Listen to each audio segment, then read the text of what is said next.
Jau 28. reizi Ventspilī izsludināts pilsētas zaļākais konkurss Pilsētas rota 2026. Tā mērķis ir ne tikai novērtēt skaistākos privātdārzus, bet arī parādīt, ka sakopta un dziedoša ir nevien pilsētvide, bet arī ventspilnieku pagalmi un dārzi. Konkursā aicināts piedalīties ik viens individuālās dzīvojamās mājas teritorijas īpašnieks, kurš vēlas parādīt sava darba rezultātu, rūpīgi veidotu zaļu un dziedošu dārzu, kas var kļūt par iedvesmu arī citiem.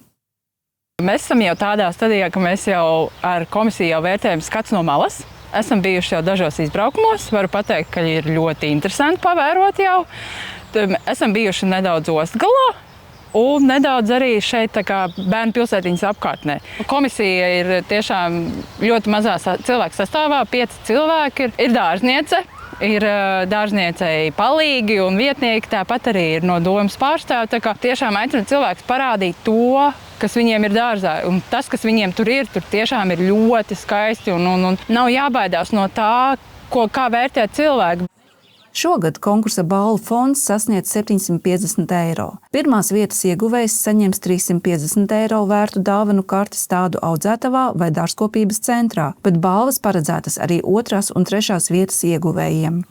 Balvas ir ļoti labas, jo ir iespēja katram izvēlēties sava dārza centrā, dārza veikalā vai stāda audzētavā. Varbūt tiešām viņš zina, ka viņam noteikti vajadzēs un noderēs šī dāvana kārta padalīties ar savu dārzu un būs iespēja vēl papildināt ar stādiem, ar kādu dārza mēbeli.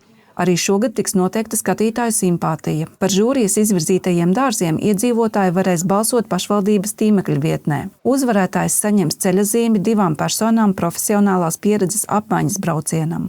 Mēs vienmēr gūstam iespējas no šīm ekskursijām. Es teiktu, ka mēs paņemam sev ļoti daudz. Tāpat arī apmeklējot daidāžus, cilvēks kaut ko vienmēr atved kādu stādiņu, kādu ideju paņem. Tāpat tās kokaudzētavā kaut ko nopērk. Un šogad ekskursija ir paredzēta, man liekas, 8. augusts, tūlīt pēc pilsētas svētkiem. Un dosimies Rīgas virzienā. Noteikti gribētu parādīt saviem dārzu mīļiem Uzvaras parku, kur ļoti skaisti varētu pastāstīt Linda Zaļā, ainava arhitekta, kā viņai šis projekts ir izdevies. Tad noteikti arī paskatīties kādu no skaistiem Rīgas daļdārziem.